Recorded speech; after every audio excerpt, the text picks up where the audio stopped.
ago before the official unveiling, it appears that the 2018 Aston Martin DBS Superleggera has been spied in Volante convertible form.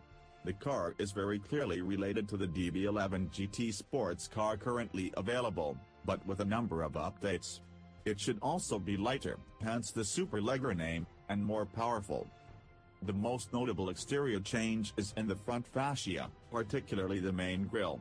The traditional Aston grille shape has been stretched downward in the style of the Rapide and the Vantage AMR Pro. It also ditches the classic slats for an aggressive black mesh. Flanking the grille are two large air inlets that surely provide more cooling to the engine.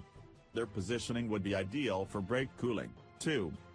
On the hood, the new DBS Superleggera gets two large vents right in the middle. Based on a teaser image, there will be Superleggera badging in a classical script next to the vents. The hood also has a bit of a raised dome down the middle. Moving around to the side, the car is basically unchanged save for deeper side skirts. The rear also lacks much in the way of changes. It has sprouted an additional pair of exhaust tips. Interestingly, each side has a small tip and a large one. We're not sure if this is a stopgap measure for the prototype, or if the different size tips will be a production feature.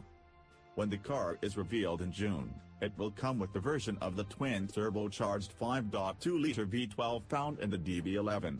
It will almost certainly have more power than existing DB11 models, meaning it will have more than the 630 horsepower of the DB11 AMR. Rumors have even indicated as much as 700 horsepower. With the Superleggera name, it will likely be lighter than existing DB11s, too. And of course, expect a price above other DB11s.